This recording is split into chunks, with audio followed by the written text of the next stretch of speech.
A judge has made a decision on what type of sentencing the shooter can face. Our Jordan Burroughs has been monitoring today's hearing and joins us live in studio with an update. Jordan, what did you take away from today? It was a long hearing. I think that's for sure. We know that about an hour long. Judge Kwame Rowe started his hearing. It was via Zoom today at 9 a.m. and it lasted for probably about an hour, 10 minutes.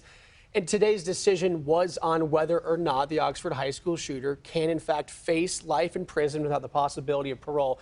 It's part of that Miller hearing. It's pretty much I would call it a pre-sentencing that's appropriate for juveniles. And we know the defendant was only 15 at the time of the shooting in November of 2021. Take a listen to what the judge had to say when he handed down what was going to happen with the shooter. The prosecution has rebutted the presumption by clear and convincing evidence that a sentence to life without parole is a disproportionate sentence. As such, this case will proceed to sentencing on December 8th, 2023. That is the order of the court. So just to clarify that, the judge's decision means that life without parole will be an option at sentencing that is still, it's a couple months away. It doesn't necessarily mean that it's a guarantee that he will be given that sentence. The shooter did plead guilty to killing 4 students and wounding 7 other people. And as you heard the judge mention, that sentencing will take place on December 8th. All right, more than an hour this morning. Certainly a lot of updates that came from that, Jordan. Thank you. All right, we want to continue to break this down. We're going to bring in attorney Richard Convertino. Thank you so much for being with us. Obviously, a lot unfolded this morning as Jordan kind of recapped here. What's your professional opinion on the judge's ruling? Is that what you anticipated? I did anticipate that. Last time I was here at the actual Miller hearing itself, I predicted that this would be the outcome based on the evidence that was brought out at the pre-sentence hearing. As Jordan points out, that's exactly what it was. The Miller hearing is based on a case, Miller v. Alabama, which was in 2012, which said it was unconstitutional to sentence a juvenile to life imprisonment without the possibility of parole. The Miller case detailed and required several factors to be considered by the judge prior to sentencing a juvenile, including all of the things that the judge went through in a very detailed manner this morning.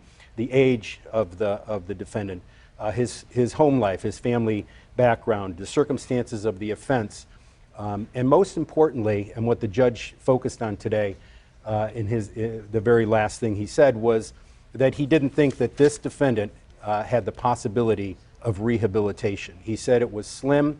He said that the testimony at the hearing was that the defendant, his pre-incarceration behavior was the same and continued on post-incarceration when he was awaiting the sentencing. And he said that the possibility that the defendant could be rehabilitated was highly unlikely. Given those factors and the detail that he put in the order today that he read, it was clear beyond all peradventure that he is going to sentence this defendant at the time, December 8th, to life without the possibility of parole. Yeah, Rick, before we let you go, obviously the things that you're talking about were age, maturity, family and home environment. Come December 8th, though, are we in for a shock with Judge Kwame Rowe, or is it going to be standard procedure when it comes to the Oxford High School shooter? Well, one of the things that pushed the sentencing off to December 8th, Jordan, is that the judge has to take into consideration about 2,000 victim impact statements. So that's a voluminous amount, obviously, and so he's going to consider all that, and then he's going to put that into his sentencing, which I anticipate will be pretty straightforward, and I think it will be life without the possibility of parole.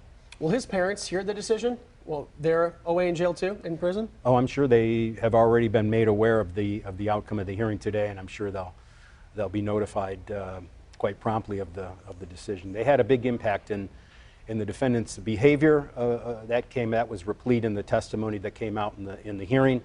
And of course, I think for the first time in the United States, parents are being prosecuted for their negligence in the actions of a child. All right, thank you for being with us Thanks. all morning. Again, attorney Richard Convertino, we appreciate it. Thank you.